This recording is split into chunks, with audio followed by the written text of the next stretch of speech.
Actrice comme sa fille Anna Girardot, elle aussi actrice, Isabelle Otero vit à la campagne depuis des années. Résidant à 25 km d'Aix-en-Provence, la comédienne s'était confiée sur son quotidien dans les pages du magazine Point de Vue en novembre 2020. Née le 5 août 1962 du côté de Rennes, Isabelle Otero fête cette année ses 61 ans. Visage récurrent du petit écran depuis déjà plusieurs décennies, la comédienne a également exercé ses talents d'interprète au cinéma et au théâtre depuis le début de sa carrière. Aujourd'hui, elle reste principalement connue pour son rôle dans la série policière intitulée Diane, Femme flic, qui fut diffusée sur l'antenne de TF1 entre 2003 et 2010.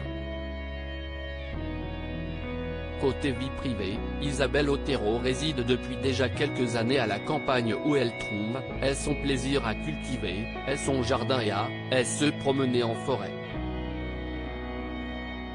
Durant une interview accordée au magazine Point de Vue en novembre 2020, l'actrice avait révélé qu'elle habitait à 25 km d'Aix-en-Provence, où elle se rend parfois pour y voir 2 ou 3 films à la file. Panthéiste, culte de la nature divinisée. Note de la rédaction, j'aime me planter dans mon jardin pour regarder la lune et écouter de la musique chamanique.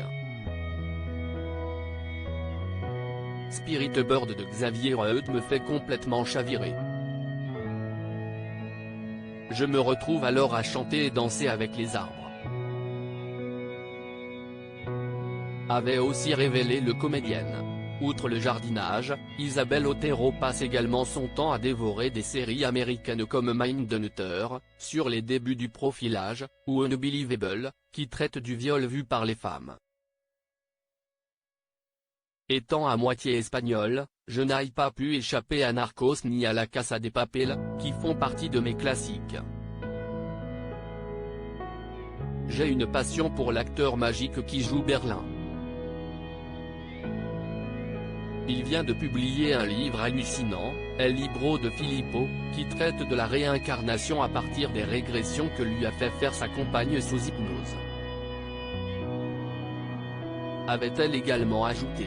Durant ce même entretien, la mère d'Anna Girardot, qui a suivi ses traces avec succès, en se lançant elle aussi dans une carrière d'actrice, s'était confiée au sujet des nombreux rôles qu'elle a interprétés jusqu'à présent.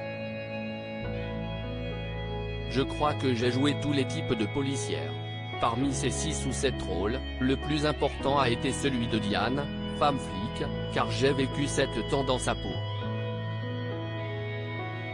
Mais si est clair, son personnage dans Crime Parfait, note de la rédaction, qui me ressemble le plus. Je m'étais souvent posé la question, pourquoi ne me propose-t-on jamais de personnage solaire qui me permettrait d'exprimer cet élan, cette gourmandise de vie qui me correspondent? Quand je prépare un rôle, j'aime bien me demander, et si c'était un objet? Claire serait une théière très anglaise. Ce personnage rond, détendu, aimant plaisanter me plaît beaucoup, car il permet un ton de comédie qui est rarement l'apanage des fictions policières, avait-elle souligné.